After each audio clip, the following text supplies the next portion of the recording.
Bueno, pues así concluye esta conferencia de prensa mañanera con el presidente asegurando que lo esperan unos ricos tamales, que le mandaron unas corundas de Michoacán, que si yo nunca, no he sabido bien no entender lo de las corundas.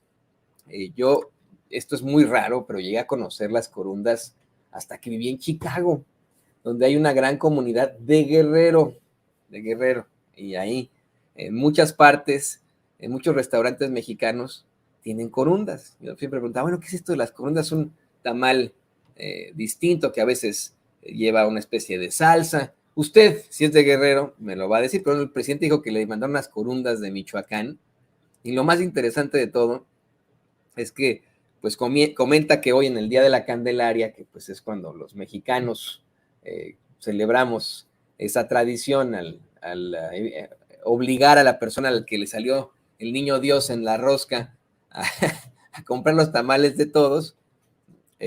Hoy el presidente dice, bueno, pues no hay tamales aquí en la mañanera, pero un día de estos yo los invito, dice el presidente, que con su sueldo para convivir con ellos. Miren lo que son las cosas, ¿no? Qué interesante. Le digo, fue una conferencia muy interesante desde de principio a fin, de principio a fin.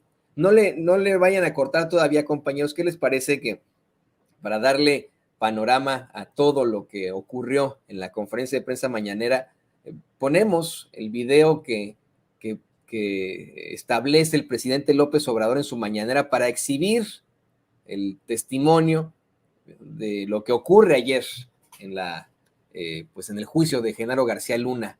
Es el video número 3, don David, a ver si nos lo podemos poner para darle contexto a todo lo que vamos a platicar, porque hoy el presidente pues sacó chispas con muchas declaraciones extremadamente fuertes sobre Genaro García Luna, sobre la maestra Delfina Gómez, sobre un maestro venezolano que le molesta mucho a los conservadores, esté asesorando a la Secretaría de Educación Pública y dice, ya se está venezolando México, como dijo Páramo. Pues no. Vamos a ver esto que planteó el presidente y lo comentamos con mucho gusto.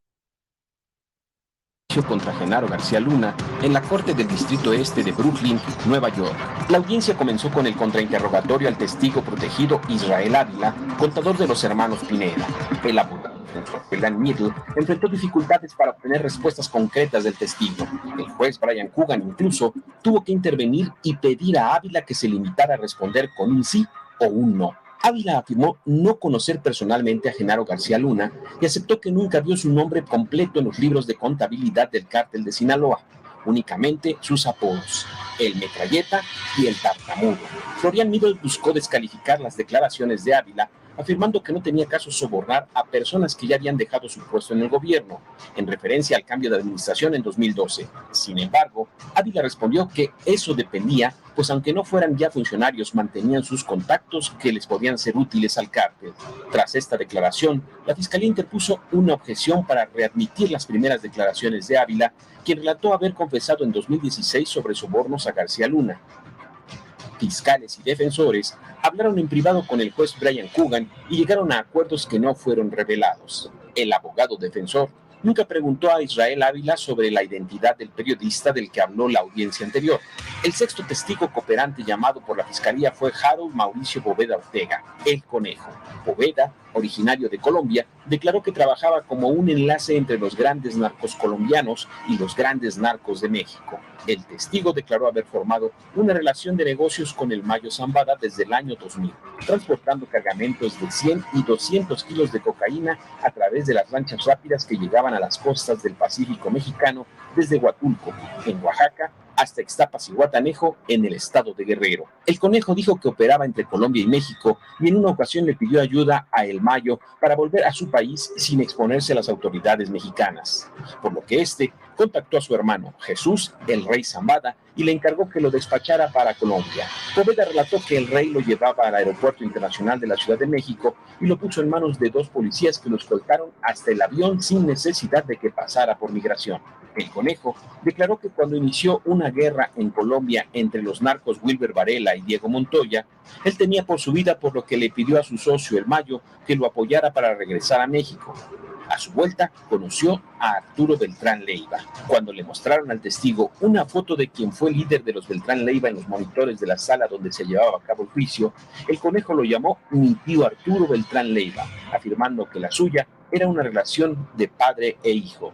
Tras ver un video del operativo que la Policía Federal llevó a cabo en su mansión en el desierto de los Leones, Poveda lloró en el estrado. El testigo cooperante del gobierno de Estados Unidos acusó a Jesús Reinaldo el Rey Zambada de ordenar a la Policía Federal que hiciera un operativo para detenerlo, del que alcanzó a escapar por la parte de atrás del inmueble, donde resguardaba a sus tigres blancos. A cargo del operativo, dijo, estaban los mandos de la Policía Federal, Víctor Garay y Vallardo, quienes obligaron a 2 de sus empleados a entregarles $500,000 para dejarlos libres. El testigo se lamentó de haber perdido la casa que mandó a construir a su gusto, con marcos de madera tallados y una puerta que pidió traer desde la India. Con voz llorosa, el Conejo dijo que el Rey Zambada le hizo ese mal en medio de la guerra entre los líderes del cártel de Sinaloa, con Joaquín el Chapo Guzmán e Ismael el Mayo Zambada en un bando y los Beltrán Leiva y los Zetas en el otro. En la mansión tenía animales salvajes como tigres, leones, panteras, un chimpancé y cacatúas.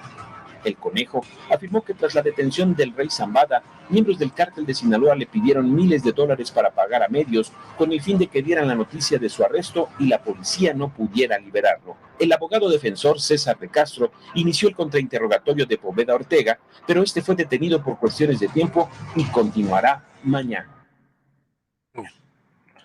Bueno, pues ahí quedó. Bueno, quedó interesante, verdaderamente interesante ahí en la conferencia de prensa mañanera, porque de aquí se desarrollan muchos cuestionamientos y muchos planteamientos. Mira, hasta se me fue la chamarra por ahí.